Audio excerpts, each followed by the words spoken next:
gamin. Oh, on est en marche arrière. On doit bien aller de l'avant quand même. Ah. C'est parti. Allez. Bonjour tout le monde. Oh bah dis donc. Allez, on y va. Oh là. Bonnes vacances. Comment?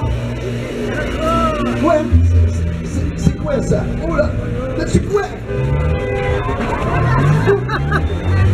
Oh là là, c'est pas vrai! Oh ben non là! Oh ben non! Oh ben non! C'est quoi? Oh, regardez-moi ça! Ah! Oh ben dis donc, forcément on a marché beaucoup moins bien! Hein. M'en fous, moi! Dis donc, vous dites rien, vous? Hein? Il n'y a pas le temps, lui! Oh ben dis donc! Vous dites rien, vous? Ben vous gênez pas marcher dessus pendant que vous y êtes! Hein? On va aller voir ça! Hein? Qu'est-ce que je veux venir, moi? Comment un piéton? Je vous en prie. Hein? Les vacances sont foutues, moi, monsieur. Ben oui, je devais là à Pavie, on attend là-bas. Hein? Comment je vais y aller? J'ai qu'à prendre l'avion, ça ira plus vite. Je suis pas pressé, moi, monsieur. Voilà. On va aller voir ça. L'autre, là, hein? Avec sa grosse bagnole, là. Hein? C'est qui, lui? Hein? Emmanuel Macron, président? Je m'en fous, moi! Je m'en fous! D'ailleurs, je partirai pas avant d'avoir fait un constat. La police municipale, s'il vous plaît? La police municipale de Baranta? Hein? Je voudrais voir Monsieur Lurel. Hein? Et de toute façon, qu'on a besoin de lui, il n'est jamais là. Je suis pas prêt de lui donner un miel d'or, lui, je veux dire. Ah, c'est vous? Mais non, monsieur Lurel, j'ai eu un problème. Regardez-moi ça. Je suis dégoûté, moi, maintenant. Oh, maman, elle a perdu un œil. Comment je vais faire? J'en ai marre, moi. J'en ai marre. De toute façon, les vacances sont foutues. Je vais rester à Barentin. De toute façon, j'ai pris mon pyjama. Je vais coucher chez vous. Voilà. Quoi? Oh, j'ai cassé le corps. J'ai cassé le corps. Bah, il va avoir des demandés, elle va faire grand chose. Ça me marre. Et dis donc, vous n'allez pas la laisser là toute l'après-midi, non? Elle se repose, là, dis donc, elle a de la chance. Oh, on va voir ça. J'ai cassé le corps. Je m'excuse, hein, j'ai cassé le carreau. Oh ben dis donc, j'enlève les pièces. Je l'ai abonné maintenant dans les valises. Déjà, j'avais un pressentiment là. J'ai voulu prendre le train, et j'étais en grève. Non, en ce moment, c'est pas facile. Il n'y a pas quelqu'un qui veut. Ah, je me pose là. Merci. Ah ben dis donc, je suis content d'être arrivé à Barentin. D'ailleurs, je ne suis pas parti alors. Oh non, je suis resté sur place. Oh ben dis donc. Ah, remarquez, écoutez ici, vous avez vu, je suis parti avec M. Lurel, mais j'étais parti avec mon instrument aussi. Alors oui, déjà dans le temps, mon papa joue du trombone. Alors j'ai pris la suite, je vais vous faire voir mon départ. S'il n'y a pas de chose, c'est la musique.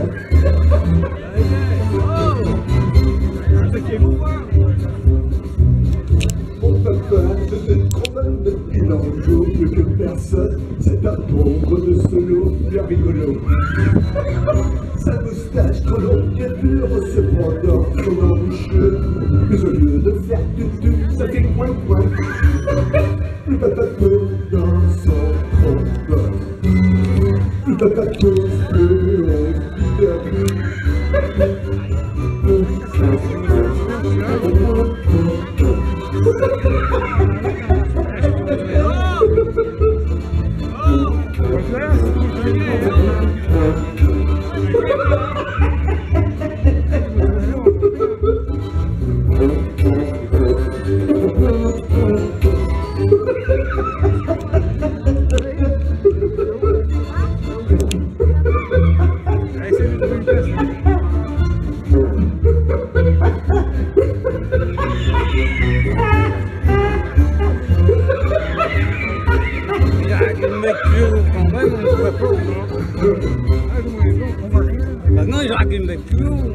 Quand la fanfare défile, c'est encore plus difficile, car mon papa ne sait pas marcher en plat.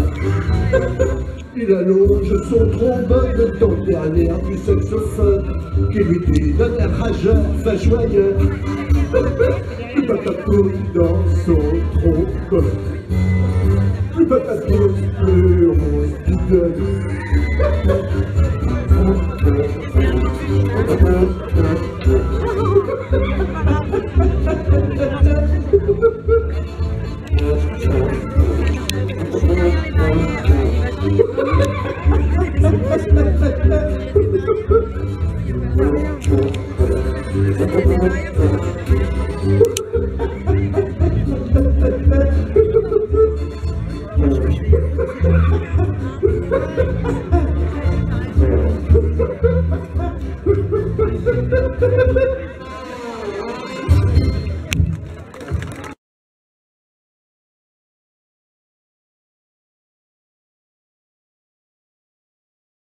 Étienne Lerin, oui, qui m'a écrit les crayons. Oui. On va la chanter ensemble.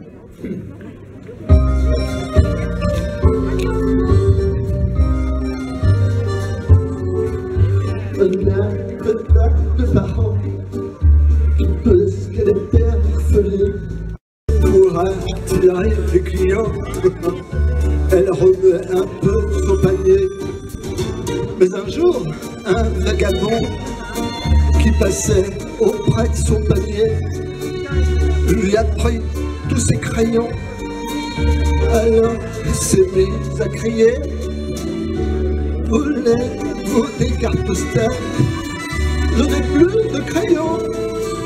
Mais les gens choses banales voulaient plus des crayons. Quand elle criait dans la rue: voulez-vous des crayons? Et disait à l'inconnu: les crayons sont pas bons, c'est ça qui t'enlève. C'est triste quand même, les crayons, les bonnets. Merci.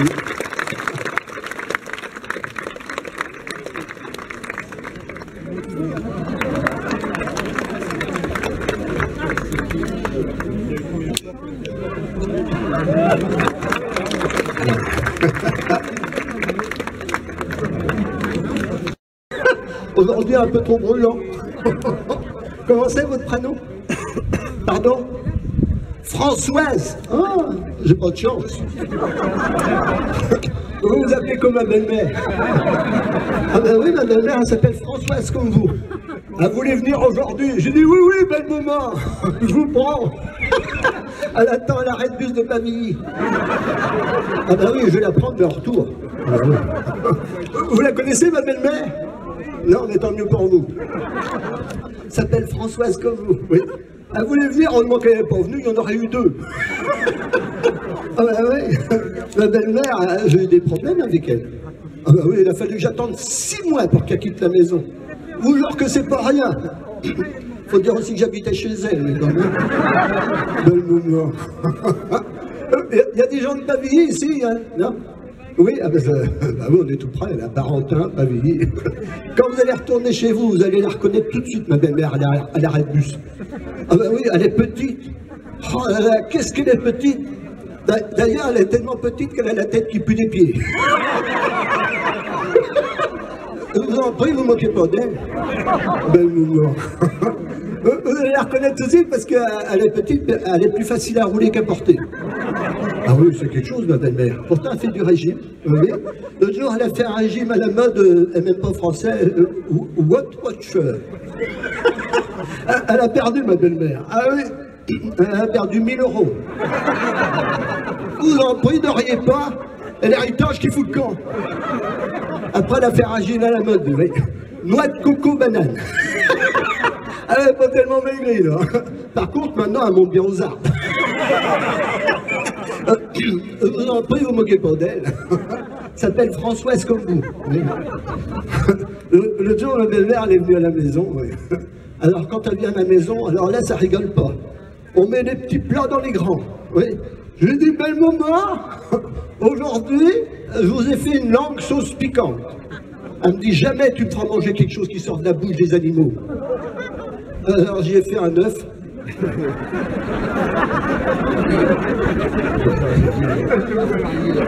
Il s'appelle Françoise comme vous.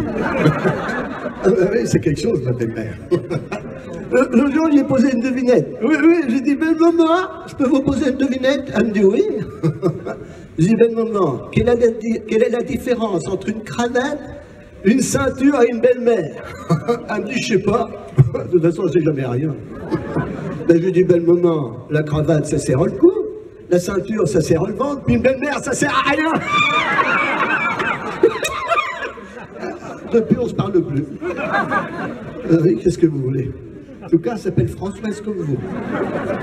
Messieurs, vous aussi, vous avez des têtes sympathiques. Attendez, je regarde dans l'assemblée. Oh, vous avez des têtes sympathiques, monsieur. Monsieur qui avait le chapeau, là. Vous avez une tête sympathique. Levez votre chapeau pour voir. D'accord, la raie au milieu. C'est bien ce qui me semblait. Souvent, quand on met un chapeau, c'est parce que la raie chauffe. Je plaisante. Vous avez une tête sympathique, monsieur. C'est vrai? Comment c'est votre prénom? Pardon? Philippe! Ah, c'est joli ça, Philippe. Ah oui? Ne vous inquiétez pas, ça reviendra à la mode. Dis donc, monsieur Philippe, puisqu'on est entre amis aujourd'hui à Barentin, je peux vous poser une question? Parce que vous avez l'air sympathique. Vous voulez bien? Vous êtes vraiment très très sympathique. Monsieur Philippe, vous avez déjà soufflé dans le ballon? Oui? Ah ben ça ne m'étonne pas. Je plaisante, monsieur Philippe. Parce que moi, ça m'est arrivé, pas plus tard qu'hier. J'arrive toujours, la veille pour le lendemain, quand je suis arrivé là-bas en rond-point, les gendarmes, non, il y avait quelqu'un qui était au milieu de la route, qui faisait des grands gestes comme ça. J'étais content, je dis, oh, un qui me reconnaît. Il a insisté, sans se faire remarquer, le tactique du gendarme, c'est d'avoir avant tout les yeux en face et tout, contravention, pas de discussion, exécution. Je connais le métier, le tactique du gendarme, c'est d'être constamment un chouette sur règlement. Un gendarme doit avoir de très bons pieds, mais c'est pas tout, c'est pas tout. Il lui faut aussi de la sagacité, mais c'est pas tout, mais c'est pas tout. Car ce qu'il doit avoir, et surtout, c'est la tactique dans la pratique. Comme la montre à son tic-tac, le gendarme a sa tactique. Attendez un peu que je vous l'explique. La tactique du gendarme, c'est de verbaliser avec autorité. La tactique du gendarme, c'est d'avoir avant tout les yeux en face de toute contravention. Pas de discussion, exécution. Je connais le métier, la tactique du gendarme, c'est d'être constamment un chouette sur règlement. Oh, il était temps.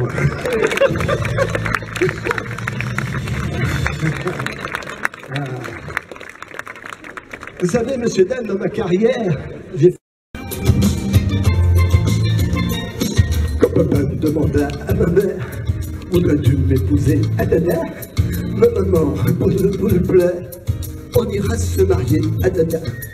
Mais au lieu de dire oui devant le maire, tout aimé, ils ont dit à Dada. Après ça, aussitôt, ils allèrent à midi au dodo à Dada. Ah, Dada, ça fait mal. Ah, Dada, fouette là. C'est joli, hein? Ah, Dada, ah, Dada, fouette là. J'ai le pistolet qui me fait mal. Mon cousin, mon grand-père et mon père pratiquaient le tennis à Dada. Ma bébé, quand elle fut centenaire, a fumé un cigare à Dada. Le docteur Poussonnier, mon grand-père, glissait le thermomètre à Dada. Vous voyez qu'ici bas sur la terre, tout va bien quand on est à Dada. Avec moi, ah, c'est bien.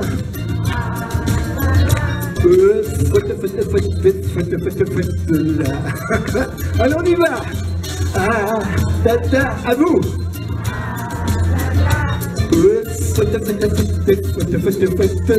Encore une fois pour Françoise. Ah, tata. Ah, tata. Une dernière pour la route. Ah, tata, à vous.